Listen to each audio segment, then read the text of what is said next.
As you did it to one of the least of these my brethren, you did it to me.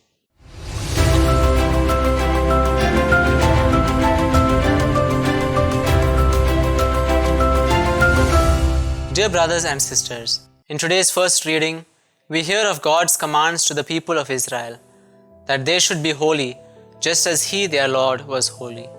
For this He puts before them many commandments, all of which are oriented towards dealing with their neighbor in charity and justice. The reading concludes with the command, "You must love your neighbor as yourself. I am the Lord." And in today's Gospel passage, we read about the judgment of the nations, where the Son of Man welcomes into His kingdom all those who have been charitable to their neighbor on earth. He tells them, "As you did it to one of the least of these my brethren, you did it to me." In fact, Jesus summed up all the commandments in just one mandate: love one another as I have loved you. Without love, St. Paul tells us that all that we could do, including even the most heroic deeds, would be like noise before God. Having received God's love in abundance, we are impelled to share this love with those around us. And love is not manifested merely in feelings and declarations. It is shown by reaching out to the needs of those around us, by being sensitive and concerned, as well as by assisting them with whatever little we could give.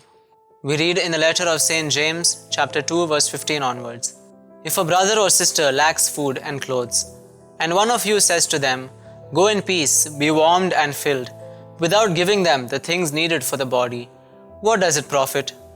So faith by itself, if it has no works, is dead." Being people made of body and soul, our needs are also twofold. They are material and spiritual needs. And thus, the Church proposes the corporeal and spiritual works of mercy. The corporeal works of mercy help us to reach out to the physical and material needs of others.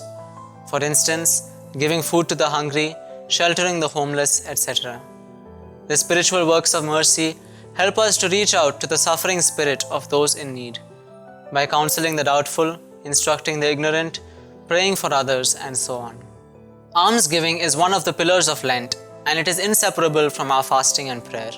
The Lord tells us in Isaiah chapter 58, verse 6 to 7, "Is not this the fast that I choose? To loose the bonds of wickedness, to undo the thongs of the yoke, to let the oppressed go free, and to break every yoke? Is it not to share your bread with the hungry, and bring the homeless poor into your house? When you see the naked, to cover him, and not to hide yourself from your own flesh?" Let us pray for the grace to be able to reach out generously to the needs of others, for in doing so, we reach out to God Himself.